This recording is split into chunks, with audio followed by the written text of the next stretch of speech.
What's going on, guys? Welcome back to WWE Champions. Today we are going to do the Raw, Monday Night Raw Limited Time Tour. First we're going to collect our payday badge, which gives us 40 cash and 5,000 coins. That is not bad at all. Hopefully tomorrow with the WWE Superstar is someone different, someone we haven't seen before. But let's just go ahead, go into the Limited Time Tour. Bam. And we'll put in Kevin Owens. It'll make this go a lot quicker, so this isn't a long video. And yeah, let's see what we can do in this. I want that first.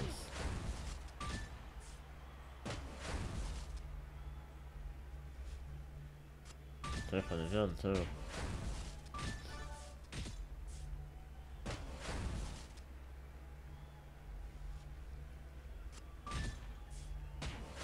Hold on. There we go. Okay, so that is going to do it for Mr. Titus O'Neil.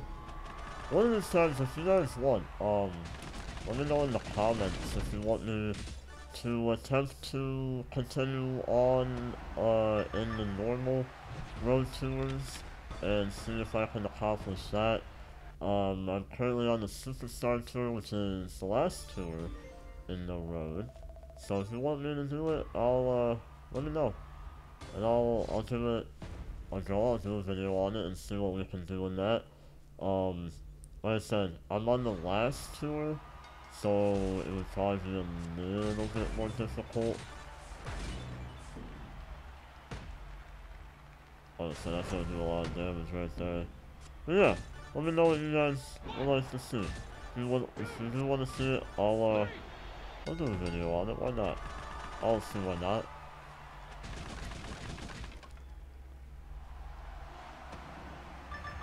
Okay, you're making this so fast, which I'm fine with. I don't think, by the way, I'm gonna be doing Faction Feud, video-wise, because for some reason not a lot of people are doing it in the faction at the moment. Mainly because we're never even close to where we would want to be.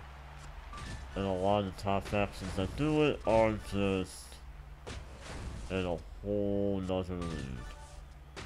So there's no way that we would ever get to a top point when it comes to that.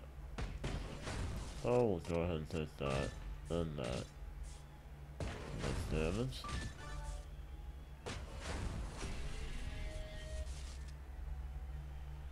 And use the simple kick.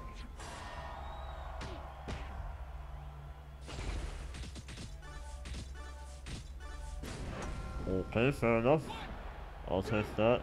I'm not gonna say no to it.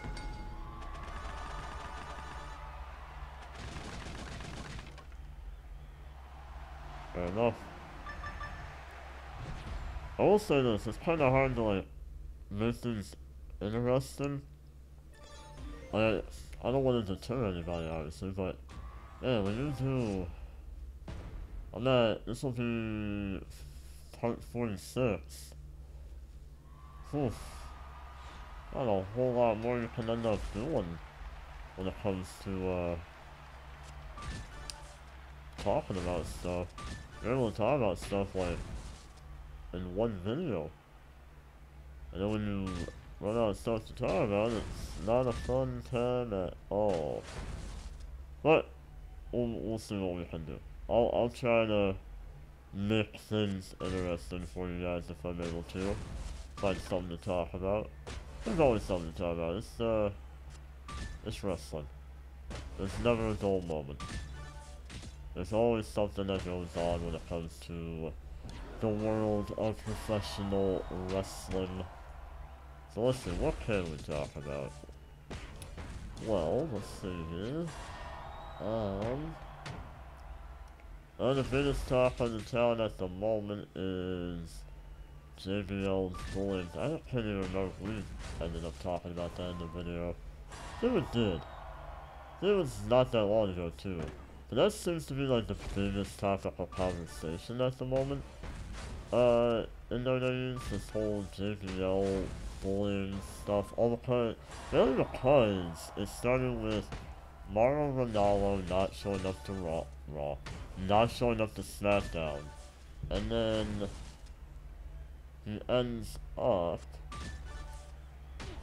making kind of weird comments that basically are saying or referring to the fact that he's not really with the company, and then or has nothing to do with the WWE in general, which then just makes things, I don't know, a little bit odd because he was drawn in to be the new guy that everyone would love and all this.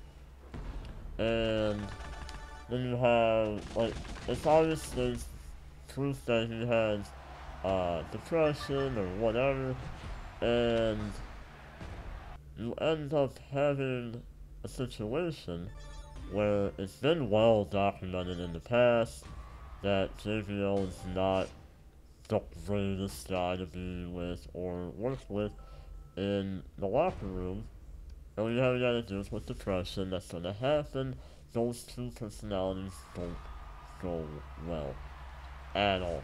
And when you have to work with that person every single week on live TV, it's never gonna be a great time. Something will happen and it won't be a good thing. And that is exactly what happened. You ended up having a situation where, basically, Ronaldo was tired of it, stepped away to take care of his own personal health, and now apparently it's being reported that, WWE are trying to pay, Mauro Ronaldo to not talk about this at all in any way, and I think they mean it even if his contract does get terminated or ends in August. Which, if that's the case, then I don't understand it, because this has already gotten out mainly because there's been more people coming out talking about that, yeah, this has happened to this person, and that person, and then it got even added on top when the former WWE announcer Justin Roberts he talked about in his book back in 2003 when one time his passport got stolen and it was all JBL's idea, and then JBL came out and said he was an idiot, no one liked him at all. And for me personally, if I hear someone say, after someone says something in a book or whatever, come out and then say that person's an idiot, you're doing something you shouldn't do, in the fact that you're basically, in my opinion, adding truth to the story because you just said they're an idiot. Don't say anything at all.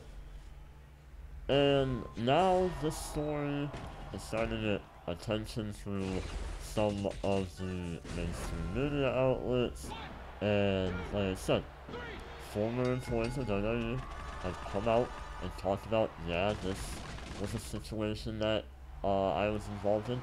There's also people coming out and saying they've never had a problem with JBL when they worked there or whatever. And that's gonna happen. Sometimes people don't get along with others. It's gonna be what happens in life. Not everyone will get along with each other. That's not how it works. So I'm not surprised by that. It happens. But when you're in the WWE as a company and you have a lot of eyes on you, and this gets out, and you don't say anything about it, you're trying to brush it under the rug, and you have a campaign to stop bullying as a whole, and this comes up, and not quietly, in my opinion, you now have a problem. I don't know what it is about, I don't know if it's like Vince McMahon himself or what, but there's something when it comes to JBL being in that company that for some odd reason it's very obvious he's not a great commentator. You don't need me to tell you that. Watch anything he's done over the last, I don't know what, basically years since the draft started. He's the worst commentator you can ever imagine. Even on Raw he was awful. He's not a good commentator. I highly doubt he'll ever see this, so I could care less. If you watch WWE and listen to the commentary, which you pretty much have to, you can't just be like, I'm gonna watch this with no commentary. If you do, you're doing something that I didn't think would be possible. But it's one of those things where the stuff that comes out of his mouth before he thinks about it is mind-boggling. He's not the smartest freaking guy when it comes to the commentary table. And again, you don't need me to tell you that that is the truth. And for some unknown reason, he's still just a freaking commentate. And again, it makes no sense. It really doesn't. And not everyone, like on social media or whatever, are against him. He's gonna have the supporters. That's gonna happen. But for me, the main issue that I personally have when it comes to all of this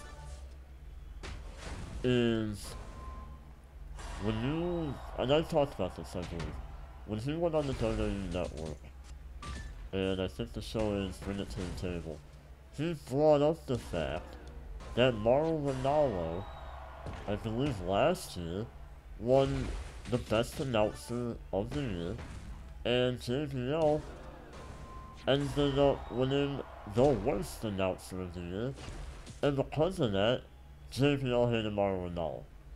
Which, if that is the case, you're being a man-child.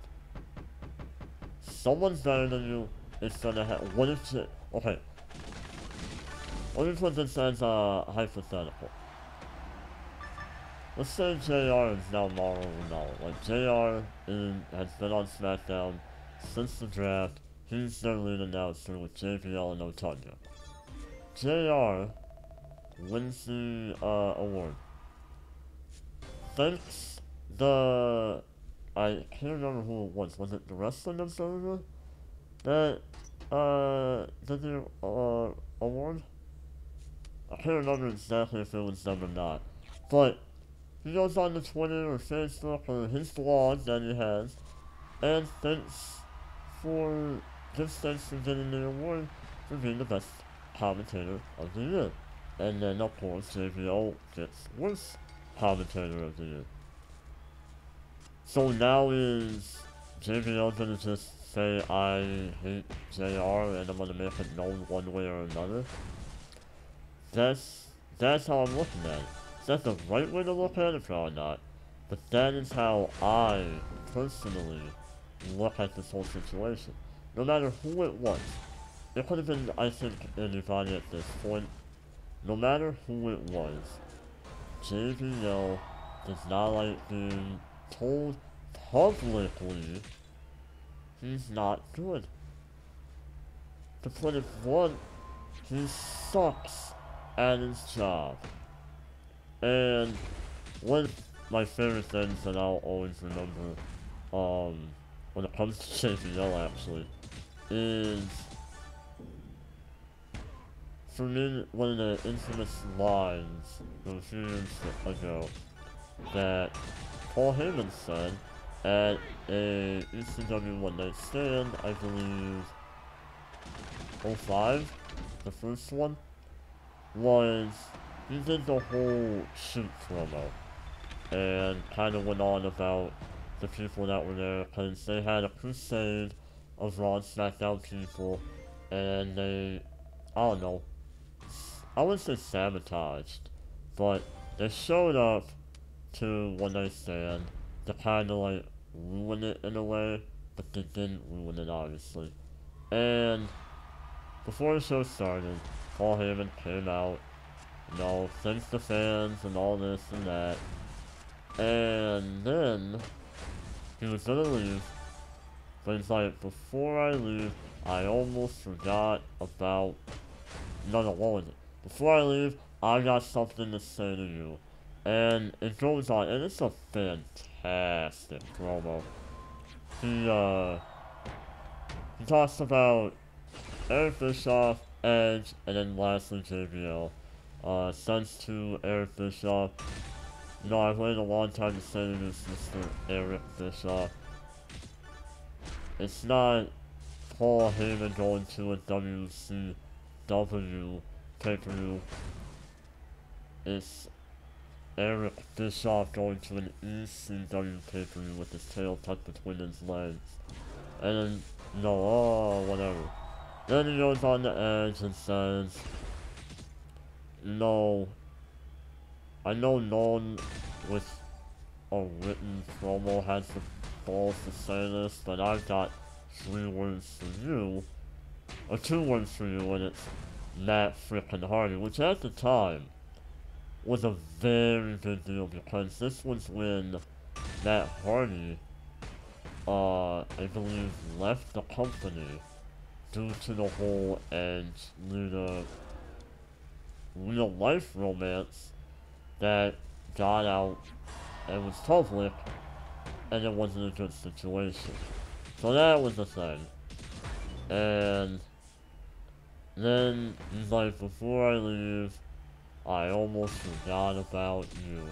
Mr. Shoot promo himself. Bounce checks. ECW went out of business.